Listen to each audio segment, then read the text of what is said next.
은혜 아니면 살아갈 수 없습니다. 은혜 아니면 살아갈 수. 아멘. 감사합니다. 우리 계속해서 이 주일 오후 시간에 하나님의 놀라운 은혜에 관하여 매주 조금씩 배워 나가고 있습니다. 그렇습니다. 우리가 믿는 기독교의 핵심은 하나님의 은혜이지요. 은혜 없이는 살아갈 수 없고, 그야말로 은혜 아니면 우리는 다 지옥 갈 인생들이지요. 여러분 그것을 아십니까? 하나님 은혜가 아니면 허물과 죄로 죽었던 지옥 갈 인생들이죠. 그럼에도 불구하고 또 가장 많이 오해되는 것이 또 이 은혜입니다. 은혜를 잘 안다고 하지만 실상 잘 알지 못하는 상태에서 자기 소견에 오른 대로 이 은혜를 잘못 이야기할 때가 많죠. 똑같은 은혜라는 말을 쓰지만 성경이 말하는 은혜, 즉 자격 없는 자에게 베푸시는 하나님의 그 호의라는 그 은혜에 사람이 자꾸 뭘 더하려고 하는 거죠. 반면에 어떤 사람들은 은혜라는 것을 너무 쉽게 생각해서 그야말로 값싼 은혜, 하찮게 은혜로 그렇게 한다는 거죠. 그러나 참된 신자는 결코 은혜를 그렇게 하지 않습니다. 놀라운 사실은요, 우리가 기독교 신자로서 이 은혜를 제대로 알기만 해도 우리의 신앙생활의 방향과 내용이 완전히 달라진다는 겁니다. 우리의 신앙생활이 결코 율법적이거나 억지로 끌려다니는 것, 또 내가 이것을 행함으로 어떤 자격을 얻기 위한 수단, 또한 이 땅에 살아가는 어떤 복을 얻기 위함이나 혹은 내가 어떤 나쁜 일 당하지 않기 위해서 그 정도 차원이 아니라 우리를 너무나 사랑하시는 그 인격적인 하나님과 영원토록 그 즐거워하는 그 우리의 진심과 사랑을 올려드리기 원하는 그러한 반응으로 바뀌게 된다는 거죠. 그야말로 자녀가 되는 것입니다. 바라기는 이 은혜가 여러분들의 모든 삶과 신앙의 그 중심에 있기를 소원합니다. 여러분이 일거수일투족 삶에 또 예배하는 일상에서의 예배와 모든 순간순간 이 은혜만이 우리를 다스리고 지배한다는 그 사실, 그것이 바로 참된 은혜라는 신자이지요. 그렇습니다. 우리가 이제 몇 주간에 걸쳐서 하나님의 은혜가 일반 은혜가 있고 또 특별 은혜가 있고 이런 얘기를 들었습니다. 이러한 일반 은혜, 특별 은혜가 있다는 사실에 대해서 단순히 그런 것이 있구나, 지식적으로 아는 것, 그것이 목적이 아니었습니다. 왜냐하면 이 구분을 잘 한다는 것은 우리가 또 이 받은 놀라운 특별 은혜, 우리가 받은 이 한량없는 이 은혜를 경험하면서도 여전히 일반 은혜의 영역에서 베푸시는 그 안에서 복을 말하려고 하는 그런 어린아이의 일을 벗어버리지 못하는 경우도 있고요. 또 때로는 하나님의 지금도 우리를 다스리고 섭리하시는 것들에 대해서 우리가 많은 오해가 발생합니다. 그것은 이제 지난주와 그 지난주 계속 말씀드려서 반복하지 않겠지만 많은 사람들이 이 신정론이라고 하는 하나님이 계신데 왜 나에게 이런 일이 일어나는가 하는 문제로 여전히 특별 은혜를 받아놓고도 그것으로 고민하기도 한다는 거죠. 물론 그럴 수 있지만 그래서 우리는 은혜를 잘 알아야 합니다. 그러므로 참되게 구원받은 성도들이라면 이런 성경이 말하는 이 은혜에 대해서 잘 알아야 우리가 전도할 때나 나 자신에게나 누군가에게 하나님이 어떤 분이시고 왜 우리 인생에 이런 일을 행하셨으며 그럼에도 불구하고 이 은혜만 있으면 우리는 부족함이 없다는 말을 담대하게 그렇게 전할 수 있을 줄 믿습니다. 그래서 병원에서나 여러분 만나는 사람들에게 이 복음을 전할 때 담대해야겠죠. 이 은혜를 확실히 알아야 담대할 수가 있을 것입니다. 자, 그래서 이제 지난 시간부터는 우리 에베소서 말씀을 통해서 이 특별 은혜에 관해서 배우기 시작했는데요. 먼저는 이거였죠. 이 은혜가 온전히 하나님 편에서 시작된, 그래서 성부 하나님의 영원전부터 있었던 예정과 그 계획 안에서 우리의 구원이 있었고 또 성자 예수님의 그 구속 사건으로 그것이 완성되었고 성령님의 인치심으로 우리가 그 구원에 적용이 있다는 것이죠. 기억하십니까? 그래서 이것을 주권적 은혜라 말씀드렸습니다. 하나님의 은혜 자체도 주권적이지만 이 구원에 있어서는 더더욱 하나님 편에서만 할 수 있는 일이라는 거죠. 그런데 이게 우리가 주권적 은혜라는 좀 딱딱할 수 있는 용어를 듣게 되면 우리가 이렇게 또 오해할 수 있어요. 그러니 결국 하나님 마음이겠네요. 하나님이 일방적으로 다 하시는 일이니 뭐 하나님 칭찬해드리고 뭐 우리는 별 상관없겠네요 라고 그렇게 여길 수가 있다는 것입니다. 그런데 우리가 이 은혜가 주권적이다 라는 말을 할 때 기억해야 될 사실은 이것입니다. 우리의 구원에 있어서 우리의 인간의 수고나 어떤 행위나 우리의 노력 그것이 절대 보태어질 수 없다. 이것이 강조되는 겁니다. 우리가 열심히 해야겠고 신앙생활 참 어떤 행위나 이런 거 다 필요하지만 구원의 은혜에 있어서 조금이라도 이것이 보태어질 수 없다라는 사실을 분명히 하는 것이 주권적 은혜를 말할 때 그 의미죠.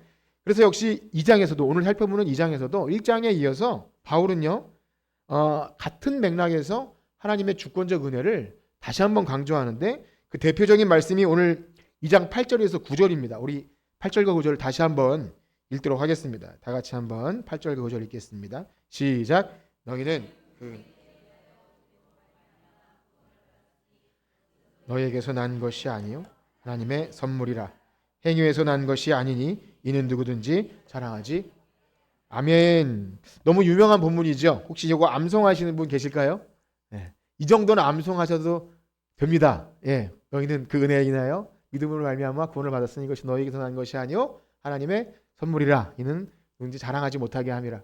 정확히 했는지 모르겠지만 저는 참 이것이 아주 중요한 겁니다. 어느 정도 중요하냐면 아주 너무나 중요해요.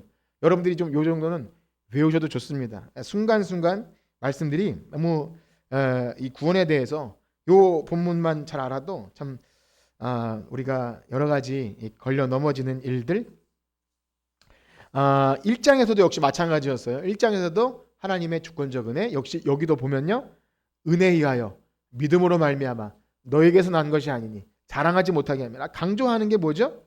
하나님의 주권이에요. 하나님 편에서 1장도 그렇고 2장도 그런데 그런데 여기에 좀 차이가 있습니다. 여러분 느끼실지 모르지만 1장에서도 하나님의 주권적 은혜고 2장도 그런데 어떤 차이가 있냐면 1장은요 은혜를 베푸시는 하나님 측면에서 하나님이 우리 인간에게 어떻게 구원을 베푸시는지 만세 전에 또 성자 예수님이 또 성령님이 이렇게 성부 하나님 삼위 하나님의 놀라운 역사를 우리 하나님 측면에서 기록했다면 2장은 예.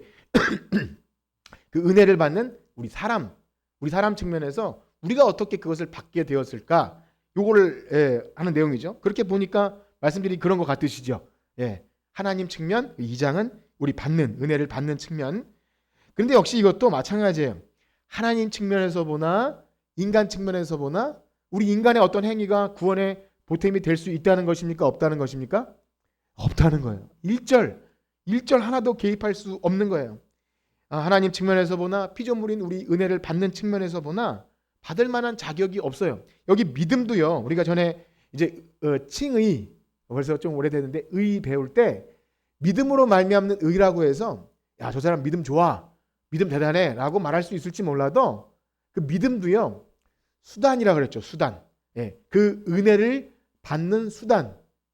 이런 예를 들었죠. 거지가 동냥을 할 때 이렇게 누가 엄청난 금덩어리 돈을 줄 때 내가 손을 내밀어서 받는다 해서 그 손이 그래도 손을 내밀었다고 거지 손을 대단하다고 여기지 않는 것처럼 믿음도 선물인데 그것조차도 의를 얻는 수단으로서이지 그 사람 믿음 참 대단해. 물론 그렇게 말을 할 수 실제적인 우리의 현실 세계에서는 그렇게 말할 수 있을지 몰라도 이 성경이 말하는 믿음으로 할 때 그 믿음은 역시 우리에게서 난 것이 아니라 선물입니다. 자꾸 이것을 강조하는 이유는 뭐죠? 1절 하나님의 은혜에 있어서는 우리 인간의 무엇이 들어갈 수 없는 것입니다. 그렇다면 바울은 1장에서도 그렇고 2장에서도 그렇고 왜 이렇게 반복적으로 하나님 측면, 인간의 측면에 어떤 것도 개입될 수 없다는 것을 왜 자꾸 강조할까요? 왜 자꾸 강조할까요? 못 알아먹으니까, 인정하지 않으니까, 우리도 들으면서도 뭐 다 알고 있어요. 다 하나님 은혜죠라고 말하면서 이제 우리가 말씀을 듣다 보면 우리가 이제 우리 자세가 우리의 심령이 잘 파헤쳐져야 되는데요. 정말 하나님 은혜입니다 말하면서 실제적으로는 우리 인간의 행위나 노력이나 어떤 정성이나 이런 것들이 은근슬쩍 많이 가미가 됩니다. 이 편지가 쓰여졌던 1세기 초대교회 당시에도 그런 것이 있었기에 이 편지가 쓰여졌고, 갈라디아서나 많은 복음서에 계속 다른 은혜, 다른 복음, 왜 그것이 계속 강조됩니까? 그때부터 지금까지, 오늘날까지 계속 다른 은혜, 다른 복음, 아까 말한 그 집사님 말한 이단 같은 그런 것들이 교묘하게 우리의 구원의 전적인 하나님의 은혜를 많이 양극단으로 희석시킨다는 겁니다. 그래서 주권적으로 베푸시는 은혜에 무엇을 더하려고 하는 시도가 있는 반면, 말씀드린 대로 은혜니까 우린 아무것도 할 것이 없다고 또 그렇게 말하는 시도가 계속되어 왔습니다. 그렇습니다. 인간 자신의 행위가 참 무능하다, 나는 쓸모없다 라는 말을 우리는 잘 인정하지 못해요. 나 자신을 믿는 것이 훨씬 더 이해가 돼요. 아니면 우리가 뭔가 열심히 하면 좀 그렇게 될 수 있다고 말하는 것이 훨씬 더 받아들이기 쉬워요. 그래서 이러저러한 조건을 차라리 해주는 걸 훨씬 좋아합니다. 어떤 일반 종교의 성향이 그렇다는 거예요. 차라리 그렇게 은혜라고 말하지 말고 내가 교회 나오면 이것을 하면 된다고 해주세요라고 그걸 원해요. 여러분 안 그렇습니까? 제가 여러분 안 그런데 제가 그렇게 몰고 가는 것 같지만 우리에게 그것이 다 있다는 거예요. 일반적인 우리의 성향입니다.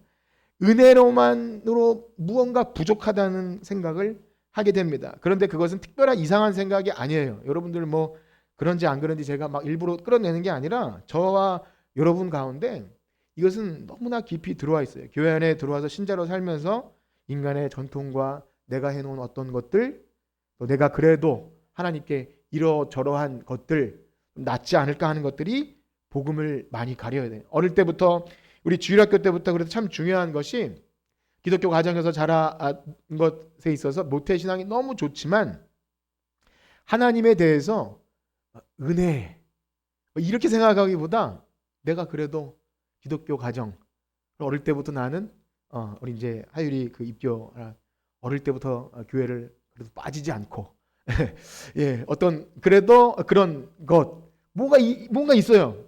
어릴 때 나는 성경을 많이 읽었고 성경 시험도 잘 봤고 그러니 저 친구들보다 내가 그래도 좀 낫지 않을까. 그래서 보상을 받고 내가 그래도 다치지 않을 때 난 그래도 엄마의 기도가 있었고 물론 너무 중요한 거예요. 그런데 하나님의 전적인 은혜를 생각하기 이전에 그래도 우리의 인간 측면에서 뭔가 있으니까 그래도 그렇지 않겠나가 스물스물 더 이게 뭐 나쁘다 이 차원이 아니라 하나님의 은혜를 가린 일이 거기서부터 출발한다는 거예요. 거기서부터 쌓이다 보면 인간이 높아지고 그다음에 내가 한 거 무시당하면 굉장히 마음 상해요. 그렇습니다. 이건 성경이 말하는 구원도 아니고 하나님의 주권적 은혜가 아님에도 차라리 그렇게 말하는 게 우리는 이해하기가 훨씬 편해요.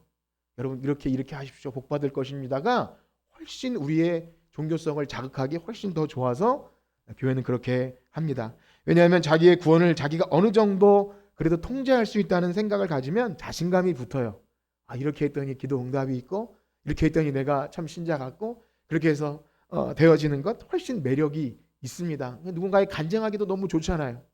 이러한 것들. 여러분 어떠하십니까? 여러분은 아닌데 제가 자꾸 부정적으로 그렇게 말씀을 드리는 것입니까? 사랑하는 성도 여러분, 우리가 잘 느끼지 못할 수 있지만 사람의 종교성은 언제나 인간의 노력과 정성과 치성과 그것으로 받아낼 때 훨씬 더 매력이 있어요. 그것이 뭔가 있는 것 같고 훨씬 더 우리가 느끼기 좋습니다. 그것이 우리가 요즘 살펴보고 있는 욥기의 주제이기도 합니다. 마귀가 욥을 어떻게 공격합니까? 하나님께 욥을 어떻게 고발하죠? 저가 까닭 없이 하나님을 예배할 리가 없습니다. 이게 인간을 얕잡아 보는 거잖아요. 욥이 까닭 없이 왜 하나님을 예배하겠어요? 뭐 물질 뺏어가 보세요. 건강 한번 쳐보세요. 예배하겠습니까? 욥은 거기 넘어지지 않았지만 다른 것이 건드려지긴 했지만 어쨌든 그런 거예요. 우리 이 종교성 인과 법칙에 따라서 뭔가 열심히 하면 보상을 얻겠다는 심리가 그 건전해요. 괜찮습니다. 근데 하나님의 은혜를 말하고자 할 때 이게 개입되는 순간 많은 것이 혼란을 일으킨다는 것입니다. 그렇습니다. 내가 이런 행동을 하니 내 구원은 확실할 거야. 뭐 이런 식의 생각은 참 위험합니다. 여러분 어떻습니까? 우리가 구원하는데 어떤 자격이 있습니까? 네. 전에도 한번 물어봤지만 교회 오래 다니신 분하고 이제 얼마 안 되신 분하고 하나님 앞에 우리가 어떤 공이 더 크고 작음이 있습니까? 그 인정하기 별로 쉽지 않으십니까? 아니면 대답하기 싫으신 겁니까? 어쨌든 이걸 잘 생각해 보세요. 내가 그래도 내가 저 사람보다 이렇게 생각이 되는 게 저이고 저만 그렇습니다. 어쨌든 여러분은 아닌데 저만 그런 것 같아서 그렇습니다. 그러나 우리가 지난주부터 살펴본 에베소서 1장과 2장만 보아도 성경은 우리의 구원의 은혜에 관해서 그렇게 말하고 있지 않다는 겁니다. 특별히 에베소서 2장 8절에서 9절은 얼마나 반복적으로 이 사실을 강조하죠. 너희는 그 은혜에 은하여 믿음으로 말미암아 행위에서 난 것이 아니니 누구든지 뭐 하지 못하게 함이라 자랑하지 못하게 함이라. 자기 자랑, 자기 사랑 이거 하지 못하게 하려고 아주 그냥 몇 번 강조해서 지려밟고 은혜에 하여 믿음으로 말미암아 이것을 강조하고 있는 거예요. 이거를 너무 좋은 말씀이죠. 아멘. 그래 놓고서도 은근히 내 자랑이 일어나는 것이 우리라는 겁니다. 그렇습니다. 어떠하신지요? 이 은혜의 복음을 제대로 안 사람이라면 우리 신앙생활하면서 그래서 내가 어떤 행위를 해도 어떤 충성과 봉사와 헌신과 뭘 해도 내가 어떤 존재인지를 제대로 알면 내가 이게 은혜 받을 만한 자격이나 조건은 아니구나를 철저하게 경험하게 됩니다. 그래서 자랑하지 못하게 되죠. 그리고 하나님의 은혜만 찬송하게 됩니다. 그런데 인간에게 왜 그렇게 하나님의 주권적 은혜, 지금 말씀드린 오직 은혜라는 것을 잘 받아들이지 못할까요? 이거 그냥 공짜로 준다는데 왜 받지 못할까요? 오늘 에베소서 2장 전체 구조를 통해서 그것에 관한 말씀을 해주고 있습니다. 그렇습니다. 에베소서 2장은요 1절부터 10절 말씀은요 이 세 가지 시대로 우리 인간의 상태를 말해주는데요, 여러분 나중에 보실 때도 한번 잘 생각해 보세요. 1절부터 3절은 우리의 과거가 어떠했는지를 얘기합니다. 1절부터 3절 한번 성경을 보세요. 1절부터 3절은 전에는 이렇게 돼 있죠. 우리의 원래 상태. 그리고 4절부터 6절은요 우리의 현재 상태. 우리라고 했으니까 우리 구원받은 여러분 성도들 현재 상태가 그러하다. 7절에서 10절은 미래를 얘기한다고 합니다. 미래. 그러니까 현재 시작됐지만 미래까지 포함해서 앞으로 구원이 확실한 사람에게 일어나는 그 일. 자, 그렇게 보시면서 이 내용을 여러분들이 좀 잘 숙지해 두시면 우리가 우리의 구원에 대해서 이해하는 것이 훨씬 더 풍성하고요.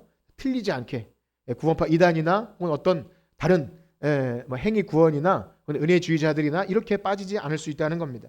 즉 자신이 허물과 죄로 죽은 본질상 진노의 자녀였다는 것을 먼저 수용하지 못한 사람은 하나님의 놀라운 은혜와 자비를 말해도 어느 정도예요. 그냥 다른 어떤 그거 말고 다른 거 없습니까를 자꾸 말하게 된다는 겁니다. 그런데 그것이 그가 정말 나쁜 의도를 가지고 있어서가 아니에요. 어떤 사람은 도덕적으로 깨끗할 수도 있고요. 어떤 사람은 누를 끼치기 싫을 수도 있고 공짜가 싫을 수도 있어요. 또 교회 다니면서 그래도 내가 열심히 내야죠. 이런 참 착한 마음일 수도 있다는 것입니다. 그런데요, 저나 여러분들이나 이것이 나빠서가 아니라 누구나 이런 오류에 빠질 수 있음을 아시고 좀 기분 나쁘게 듣지 마시고 내가 그럴 수 있다는 것을 전제로 그것을 좀 드렸으면 좋겠습니다. 더군다나 오늘 말씀이 우리에게 제시해주고 있는 이 바를 처음부터 알지 못하고 이제 10절로 만약에 넘어간다고 하면요, 우리 10절 말씀 한번 읽어볼까요? 10절 2장 10절 시작. 우리는 그가 만드신 바라 그리스도 예수 안에서 이 일은 하나님이 전에 예비하사 우리로 그 가운데서 행하게 하려 하심이라. 이따 설명드리겠지만 우리를 그 안에서 행하게 하려 하심이구나. 또 행해야겠다. 그래서 일단 해봐. 믿음이 잘할 거야. 이렇게 거꾸로 순서가 될 수가 있다는 거예요. 그럴 수도 있겠죠. 원래 믿음이 있었으니까 발달할 수 있겠지만 순서상 그럴 수가 없다는 것입니다. 그래서 이 선한 일 이따 살펴보겠지만 우리의 구원을 얘기할 때 내가 이렇게 열심히 선한 일을 하면 내가 구원받은 자인가를 확인해서는 안 된다는 거죠.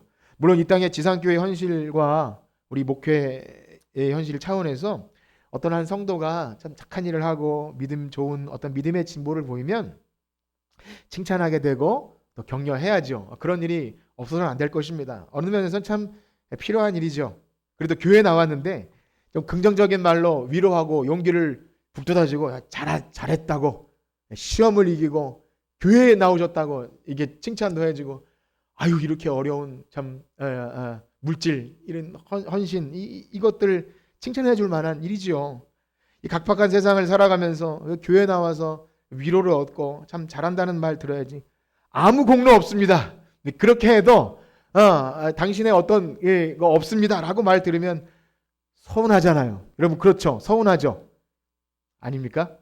서운하잖아요. 그런데 그럼에도 불구하고 이것이 제대로 가르쳐지지 않으면 우리는 금방 1세기 그 교회 때부터 시작된 이 참 오래된 지루한 논쟁 속에 다시 들어갑니다. 하나님의 은혜에 무엇을 더하려고 하는 어떤 시도, 그리고 그것을 알아주고 세워주고 공로를 인정해주는 그런 것으로 교회가 될 수밖에 없죠. 그리고 그 공로와 그걸 알아주지 않으면 섭섭해요. 너무 섭섭해요. 그렇게 나올 수밖에 없습니다. 결국 하나님의 은혜를 불완전한 것으로 바꿔버린 거죠.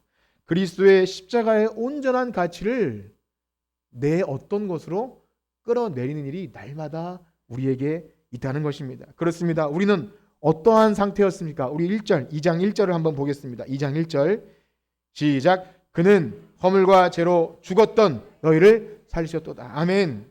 이 사실을 정확하게 알아야 됩니다. 우리는 어떠한 존재라고요? 허물과 죄로 죽었던, 사실 원문에는 살리셨도다는 없어요. 이것도 의역이에요. 너무하니까. 너희는 허물과 죄로 죽었다. 이게 제대로 선포되고 네 맞습니다. 저는 지옥 갈 수밖에 없는 죄인입니다가 먼저 인정되어야 한다는 것입니다. 여러분 그것을 믿으십니까? 네. 은혜가 아니면 내 허물과 죄로 나는 지옥 아랫목에 떨어져야 되는 죄인입니다. 이것이 내가 먼저 제대로 믿어지지 않은 상태에서 적당히 뭘 얹어도 그것이 은혜로 여겨지지 않습니다. 그렇습니다. 우리 신자들이 구원받기 이전에 우리 인간 상태에 대해서 제대로 하는 것은 너무 중요합니다. 이것은 우리 그냥 시체라는 거예요. 하나님의 은혜, 하나님 말씀, 이것을 받아들일 능력 자체가 없는 그냥 죽은, 아무리 심폐소생술을 해도 안 되는 그 상태. 물론 처음 사람이 하나님 손에 빌려졌을 때는 살아 있었죠. 그것이 하나님과의 관계입니다. 하나님의 말씀을 들을 수 있었고, 이것을 선하다 하면 선했고 악하다 하면 악했고, 하나님의 말씀 안에서 하나님과의 교제가 일어나는 상태가 산자입니다. 하나님께 대하여 산자. 우리는 살아 있었어요. 그런데 어떻게 해서 죽게 되었습니까? 죄가 들어왔죠. 죄가 하나님과 우리 사이에 이 관계를 깨트려 버렸습니다. 더 이상 하나님께 나아갈 수 없는 상태가 된 거죠. 하나님과의 단절, 그것이 바로 죄와 허물로 죽었던 그 상태입니다. 죽은 상태에서는 어떠한 인생도 하나님께 스스로 나올 수가 없어요. 이건 일반 은총으로는 안 됩니다. 아무리 영원 사모하는 마음 무엇이 있어도 전능하신 하나님, 우리를 죄에서 구원하신 하나님께는 도달할 수가 없는 상태가 죄와 허물로 죽었던 우리입니다. 그래서 에베소서 2장 1절에 이 죽음은 육체의 사망이 아니라 둘째 사망이죠. 성경에서 나중에 보면 둘째 사망이라는 표현이 있는데 바로 하나님과의 관계가 끊어진 영원히 사망하는 것을 둘째 사망이다. 우린 그런 상태였습니다.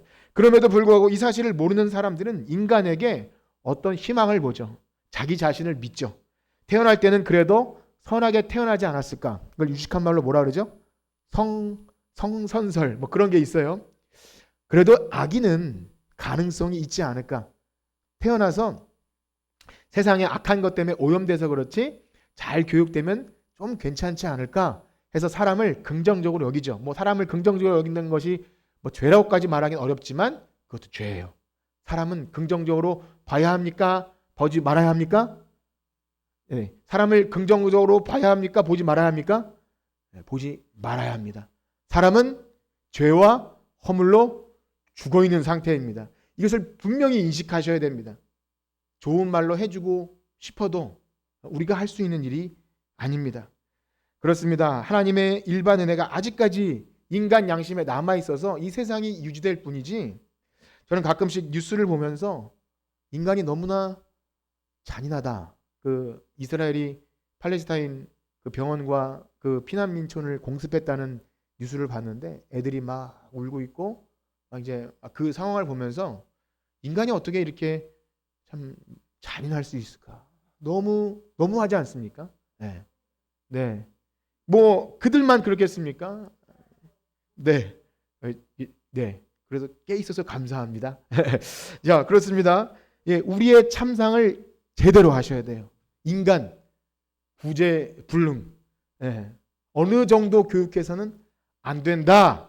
이것이 분명해야 합니다. 그러므로 인간 상태는 스스로 선한 것이 나올 수 없는 거예요. 구원에 있어서는 더더욱 철저하게 우리에게서 선한 것은 나올 수 없는 상태입니다. 그것을 믿으시길 축복합니다. 놀라운 사실은요, 그렇게 의에 대하여 하나님께 대하여 죽은 자는 어디에 대해서 살아있는지 아십니까? 죄에 대해서는 살아있어요. 죄에 대해서는 살아서 계속해서 악한 것으로 달려가는 건 자유롭게 달려갑니다. 너무나 쉽고 너무나 괜찮게 우리를 유혹하고 달려가요. 본성에 배어 있어요. 그것이 바로 2절과 3절의 내용인데요. 우리 2절과 3절을 다 같이 읽어봅시다. 시작. 그때 너희는 그 가운데서 행하여 공중의 권세 잡은 자를 따랐으니 곧 지금 불순종의 아들들 가운데서 역사하는 영이라. 전에는 우리도 다 그 가운데서 우리의 육체의 욕심을 따라 지내며 육체와 마음에 원하는 것을 하여 다른 이들과 같이 본질상 진노의 자녀였더니. 아멘. 그렇습니다. 하나님 없는 자들은 이 인생은, 하나님 없는 인생은 자신의 욕망이 원하는 일에 물불을 가리지 않죠. 잠도 줄여가면서 그걸 쟁취하려고 애쓰고 노력하는데 다 그것이 죄를 향해 달려갑니다. 누가 시키지 않아도 눈이 멀게지도록 우리는 하고 싶은 일을 하고 삽니다. 그런데 놀라운 사실은 하나님이 기뻐하시는 일, 하나님이 요구하시는 일에는 전혀 아무런 욕구가 생기지 않는 것이 죽은 상태입니다. 그래서 이상하게 복음을 거부해요.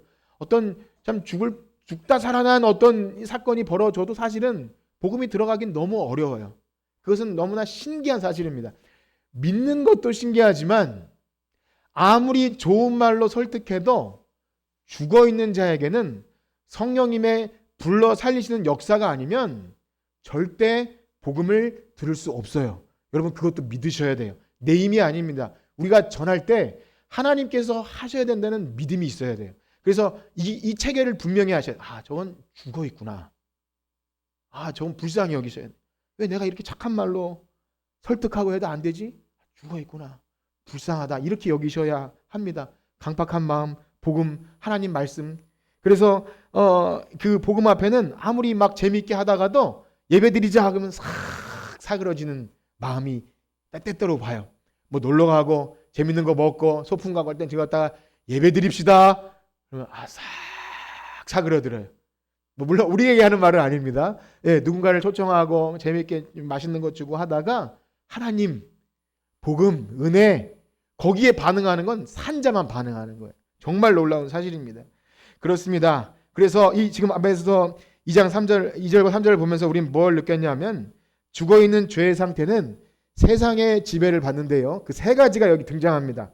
요즘에 배우고 있는 세 가지. 첫 번째 뭐였죠? 세상. 그리고 두 번째 마귀. 세 번째 육체. 찾아보세요. 2절과 3절에 나옵니다. 예. 찾으셨습니까? 네. 너희는 그 가운데서 행하여 뭐를 따랐다고요? 이 세상 풍조를 따르고, 그리고 공중에 권세 잡은 자, 이게 뭐죠? 마귀. 그리고 3절에는 다 너희도 그 가운데서 뭘 따라요? 우리의 육체의 욕심을 따라. 이 세 가지를 기억하십시오. 물론 지금도 우리에게 역사되어지지만 우리는 차원이 다르죠. 우리는 거기에 노예는 아닙니다. 그러나 그들은 노예로, 하나님이 없는 자는 노예로 살아갑니다. 그렇습니다. 이 세 가지 실체를 우리는 기억해야 합니다. 이해를 해야 되고요. 왜 우리가 여기에 넘어질 수밖에 없는지를 잘 아셔야 됩니다. 이거를 모르면 이걸 끌려가는 정도가 아니라 그냥 뭐 목줄을 끌려가는 정도가 아니라 적극적으로 가담하고 앞서서 행하죠. 그렇습니다. 세상의 노예는 뭐죠? 세상의 노예? 이 세상이 생각하는 걸 진리로 여기고 그걸 따라가는 걸 당연시 여깁니다. 세상의 모든 질서, 어른이나 아이나 똑같아요. 돈과 권력과 이성과 쾌락과 사람들이 즐거워하는 그것을 얻기 위해 돈도 벌고 자아실현도 하고 모든 우리의 삶의 구성은 이 세상이 말하는 행복과 그것이 전부라고 생각하는 것, 그것이 세상입니다. 조금 지식이 있고 예의가 있으면 조금 체면 차리는 척 할 뿐이지 다 그거예요. 열심히 공부하고 뭐 서울대 내오고 판사가 되고 뭘 하고 돈과 명예 앞에서는 다 똑같아요. 저는 뉴스를 보면서 그렇게 높은 지위와 부를 가지고 그것 가지고 조금 더 얻기 위해서 이렇게 자기 권력을 사용하는 사람 보면 저같이 없는 사람 잘 이해가 안 돼요. 굉장히 돈도 많고 많은데 자기 땅 가치 높이기 위해서 그 엄청난 권력을 이용하잖아요. 저도 그렇게 될까요? 예. 자기 땅값 올리기 위해서 원래 가진 것도 엄청 많은데 그래서 그 수많은 박사와 판사와 석학과 모든 공무원들이 다 움직이잖아요. 또 저는 그걸 보면 너무 깜짝 놀라요. 저는 안 한다 그럴 것 같아요. 시켜도. 예. 내가 이러려고 공부 안 줄 알아? 그럴 것 같아요. 아닌가요? 뭐 저도 그렇게 될 수. 근데요, 세상의 노예는 어쩔 수 없어요. 거기에 끌려갑니다. 그런가 하면 구원받기 이전의 과거는요, 세상에 있으면 두 번째 뭐였죠? 마귀. 모든 죄의 문제는 마귀가 있습니다. 사탄은 우리의 주인이 되어서 가정이나 직장이나 여러분들의 삶의 구석구석 이 마귀가 있다는 거예요. 모든 인생의 죄의 문제를 배우는 공중권세 잡은 자 마귀가 있습니다. 태어나서 죽을 때까지 사탄의 종으로 살다가 죽는 것이 바로 하나님이 없는 우리의 과거의 상태. 뿐만 아니라 세 번째 뭐였죠? 육체. 이건 너무나 무서운 거예요. 육체. 우리 몸뚱어리가 문제가 아니라 죄와 연결되어 있는 이 육체. 육체의 욕심을 따라 육체의 본성을 따라 마음이 원하는 것을 따라 살 때 구원받기 전에 사람은요. 하나님께 대한 죽어있기 때문에 이것이 그냥 자연스러워요. 하나님의 계명대로 살아야 행복하다는 말을 들으면 화가 나요. 하나님의 말씀을 그저 우리 사람 마음대로 못 살게 하려고 올가매는 것처럼 여겨요. 하나님의 말씀대로 살아야 복된 것이고 참된 안식이 있다는 말을 듣기를 거부하는 상태입니다. 반대로 모든 기준은 자기 자신이 되죠. 바로 자기 사랑, 내가 중심이 되어서 내가 원하는 대로 해야 만족감을 누리고 그 반대에 부딪히면 화가 나는 것이 바로 육체에 매여 있는 상태입니다. 그렇습니다. 성경이 예수 믿기 이전에 인간 상태에 대해 왜 이렇게 세 가지로 구체적으로 나눠서 설명하고 있을까요? 바울이 뭘 정리하기를 좋아해서 그런 걸까요? 아까 전에도 하나님 측면에서 또 인간 측면에서 우리의 불가능함을 얘기했는데 여기서도 마찬가지예요. 우리 인간 상태가 세상과 마귀와 육체라 이 삼중적으로 겹겹이 뭘 말하고자 함입니까? 불가능. 하나님의 은혜 없이는 불가능. 이걸 좀 알으라 그러는 거예요. 좀 알아야, 이걸 알아야 내 안에 은근히 도사리는 그 내 의의가 일어나지 않는다는 겁니다. 이것을 그냥 지식적이 아니라 처절하게 이 앞에서 여러분 묵상하셔야 됩니다. 말씀을 묵상하시고 내가 이것을 그냥 피상적으로 듣는 것이 아니라 알아야 합니다. 여러분 제가 이 뭐 세상 마귀 육체를 여러분들이 앉아 있을 때 이렇게 할 때 여러분 어떻게 느끼셨습니까? 혹시 좀 불편하셨습니까? 혹은 이건 뭐 다 아는 내용을 왜 이렇게 자꾸 들어야 하나? 혹 이런 마음이 드셨을 수 있습니다. 처음 교회 나온 사람에게는 더더욱 이런 얘기는 오늘날 듣기 어려운 얘기죠. 혹시 거부마랑 일으켜서 야 내가 그렇게 살았다고 하고 교회에 어렵게 데려왔는데 목사님이 그런 얘기해서 그렇게 될 수도 있어요. 그러나 우리는 반드시 기억해야 합니다. 오늘 우리가 살피고 있는 이 예수 믿기 이전에 죄와 허물로 죽은 우리의 상태, 여러분 이것을 제대로 알아야 하나님의 값없는 그 은혜의 복음을 우리가 좀 아는구나 이렇게 됩니다.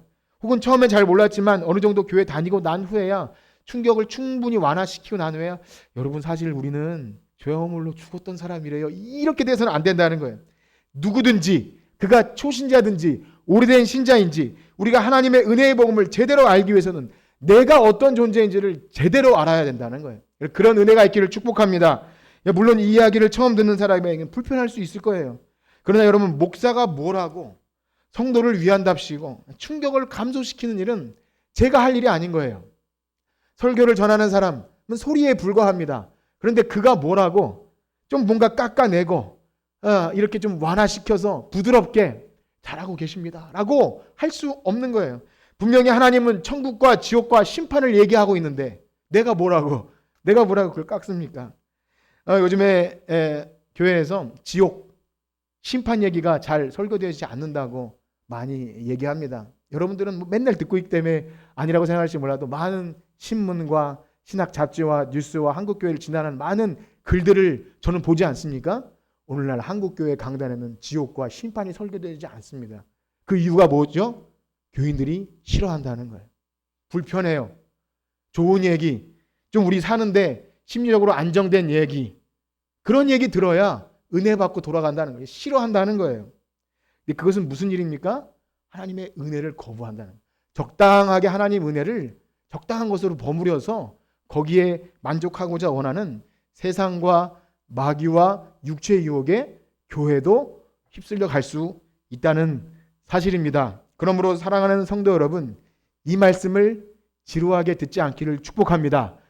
주무시다가도 번뜩 일어서셔서 그렇지, 내가 원래 그런 자였지, 나는 원래 죽었던 자였지, 이게 확실한 사람에게는 그 다음 얘기가 이제 복음이 되는 거예요. 죄와 형벌로 완전히 죽었던, 하나님의 은혜 가까이조차 갈 수 없던 이 얘기를 자꾸 들으셔야 합니다. 자꾸 들어서 지루하고 식상한 얘기가 아니라 그렇지, 나지, 나. 그렇습니다. 사랑하는 성도 여러분, 우리가 전에 이러한 비참한 상태에 있던 것을 여러분 아십니까? 느끼고 때때로 경험하십니까? 아는 방법은 싸울 때 알아요. 아, 남아있구나. 내가 원래 그거 있었지. 여러분 싸울 때 느끼시죠? 안 느낍니까? 느껴요. 아, 내가 원래 그런 자였으니까 이 남아있구나. 흔적. 예. 거지가 부자 돼도 이렇게 깡통짜리, 이게 아이들 여기 선 있는 게 깡통선이라고 들어보셨습니까? 갑자기 그런 생각이 나는데 흔적이 남아있어요. 아, 흔적. 아, 죄와 허물로 죽었던 나. 아, 내가 정신 차려. 이렇게 되는 겁니다. 죄송하지만 이것을 제대로 믿지 않은 사람은, 이 단계를 거치지 않은 사람은 은혜를 잘 모릅니다. 오늘 하나님의 은혜를 진짜 은혜로 여기지 못하고 다른 은혜를 찾는 이유는 바로 여기 있습니다. 찬송할 때 잠시 느끼는 감동, 가끔씩 설교에서 마음 짠하는 어떤 이야기, 또 아니면 새로운 이야기를 어떤 성경을 참 새롭게 풀어주네 하는 그 정도에만 그칠 뿐, 우리의 삶 전체를 뒤집어 놓을 만한 어떤 은혜를 경험하는 횟수와 체험, 그런 것들이 자꾸 식어지는 것. 왜 그렇습니까? 우리 전의 상태를 자꾸 망각한다는 거죠. 그렇습니다. 하나님의 은혜를 바로 안다는 것은 죄에 대하여 바로 안다는 것을 믿으시길 축복합니다. 죄에 대한 바른 인식, 내 과거의 상태를 바른 인식이 있어야만 하나님의 놀라운 특별 은혜가 얼마나 귀하다는 것이 자꾸만 우리 안에 묵상되어지고 새롭게 여겨집니다.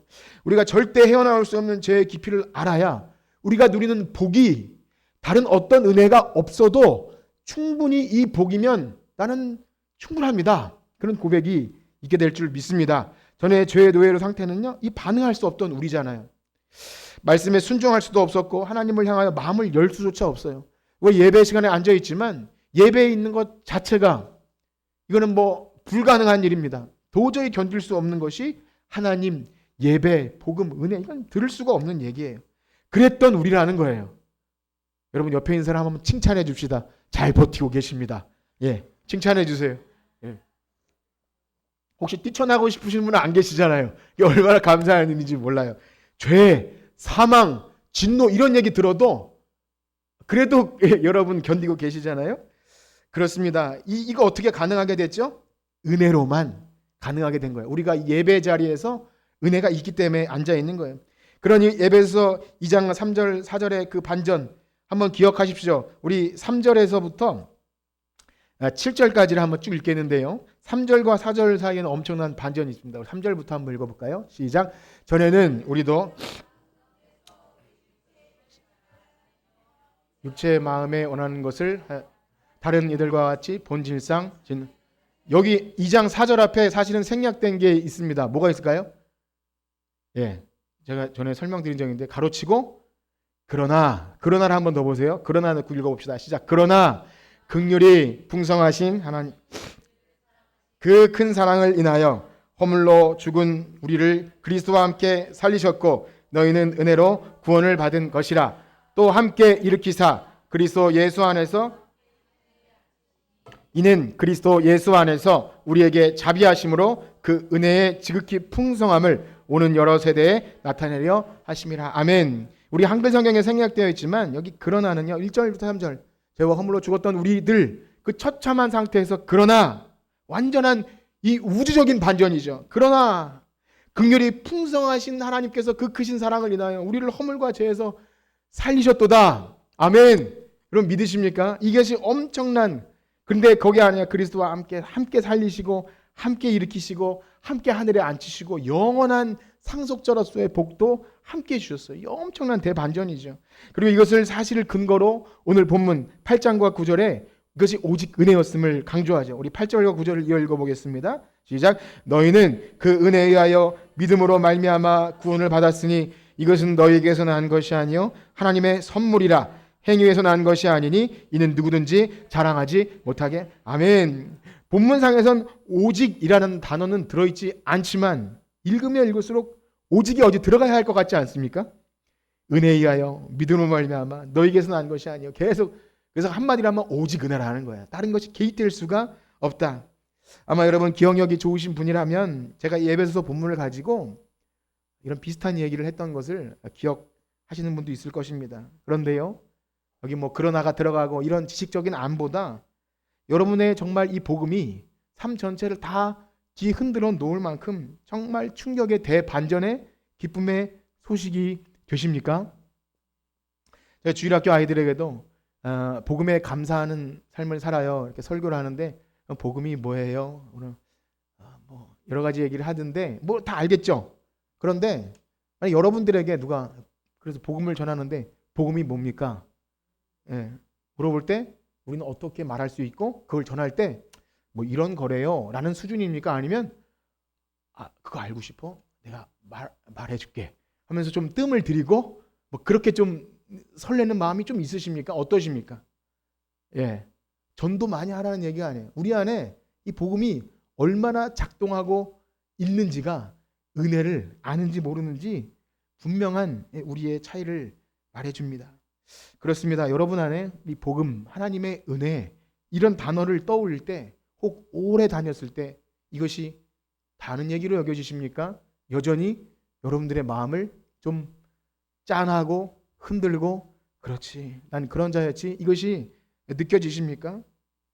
정말로 신기한 사실은 이 은혜, 나는 아무 자격도 없는 나와 같은 죄인을 살리셨다는 이 놀라운 은혜를 베풀었음을 아는 자에게 이제 10절로 넘어갈 수 있는 거예요. 우리 10절 말씀 한번 읽어볼까요? 10절 시작. 우리는 그가 만드신 바라 그리스도 예수 안에서 선한 일을 위하여 지으심 받은 이 일은 하나님이 전에 예비하사 우리로 그 가운데서 행하게 하려.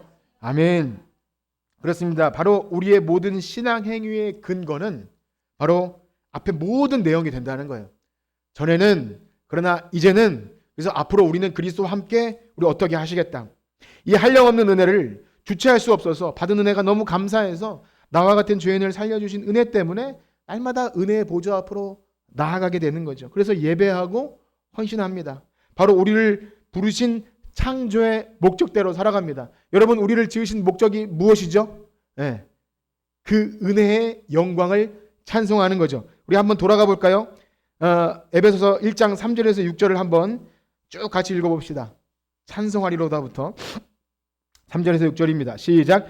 찬송하리로다. 하나님 곧 우리 주 예수 그리스도의 아버지께서 그리스도 안에서 하늘에 속한 모든 신령한 복을 우리에게 주시되 곧 창세전에 그리스도 안에서 우리를 택하사 우리로 사랑 안에서 그 앞에 거룩하고 흠이 없게 하시려고 그 기쁘신 뜻대로 우리를 예정하사 예수 그리스도로 말미암아 자기 아들들이 되게 하셨으니 이는 그가 사랑하시는 자 안에서 우리에게 찬송하게 하려는 것이라. 아멘. 여러분 그렇게 살고 계십니까? 여기 2장 10절에 말하는 그래서 선한 일은요, 여기 8절과 9절에 나오는 행위와 똑같은 단어예요. 그 원문을 보면 똑같아요.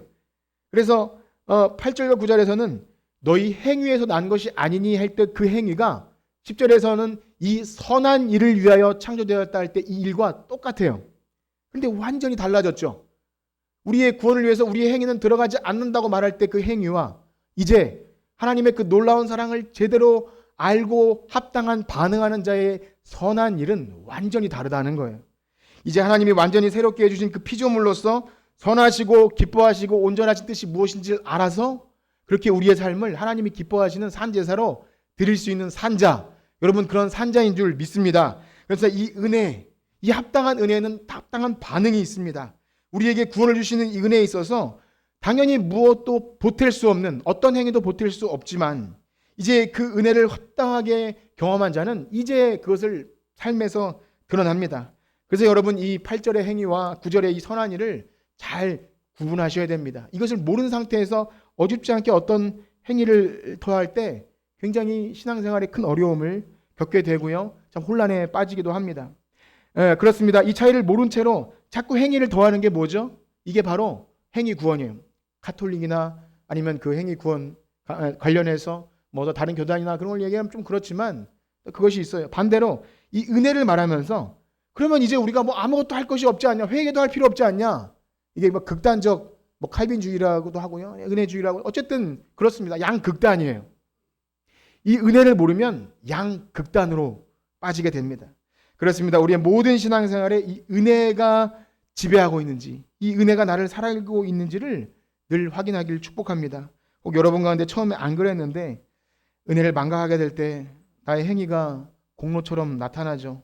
다른 사람보다 내가 그래도 많이 헌신했고, 그러면 결국 은혜가 떨어진 거예요. 원망과 불평과 섭섭함이 나오는 것, 하나님의 은혜를 다시 찾아야 합니다. 그러나 우리 중 어떤 누구도 행위로 구원받을 수 없다는 사실을 분명히 알 때 여러분 이것은 자꾸 말씀에서 해결이 되죠. 그렇습니다. 참되게 구원받은 신자는 다를 수밖에 없어요. 우리의 눈빛과 우리의 행위에서 전혀 우리 자랑, 자기 사랑, 이것이 나올 수 없는 겁니다. 혹 여러분들 안에 이 말씀을 들으시고 그런 것이 있다고 생각되면 다시 돌아가시면 돼요. 내가 허물러와 죄로 죽었던 나 아니었던가? 내가 뭘 하고 그렇게 참 내 자랑과 내가 뭘 이렇게 할 수 있는가? 그렇다고 뭐 아무것도 하지 말라는 얘기는 아닙니다. 사실 저도 말씀을 준비하기에 앞서서 그런 생각을 해요. 항상 매주마다 이번 주에 설교할 수 있을까? 설교할 수 있을까? 근데 복음 얘기를 들으면 힘이 납니다. 왜냐? 자격이 없어요. 자격이 없단 말에 감사해요.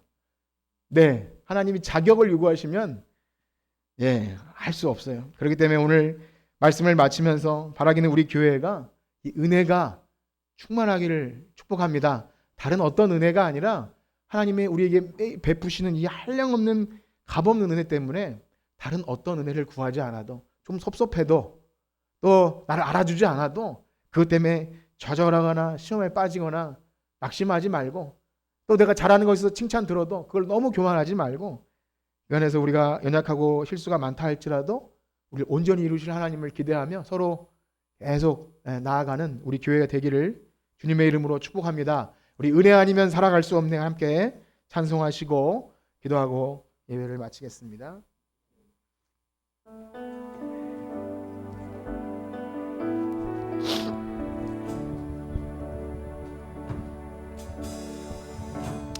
은혜 아니면 살아갈 수가 없네. 호흡마저도 다 주의 것이니 세상 평안과 위로 내겐 없어도 예수, 오직 예수뿐이네. 그 신예외 다 볼 수도 없고, 작은 고난에 지쳐도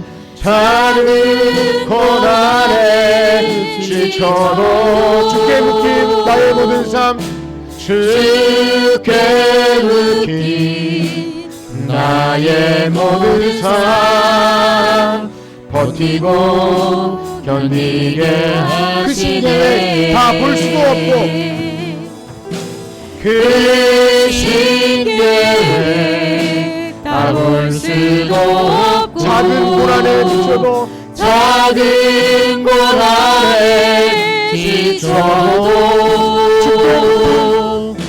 주께 묶인 나의 모든 삶, 버티고 견디게 하시네.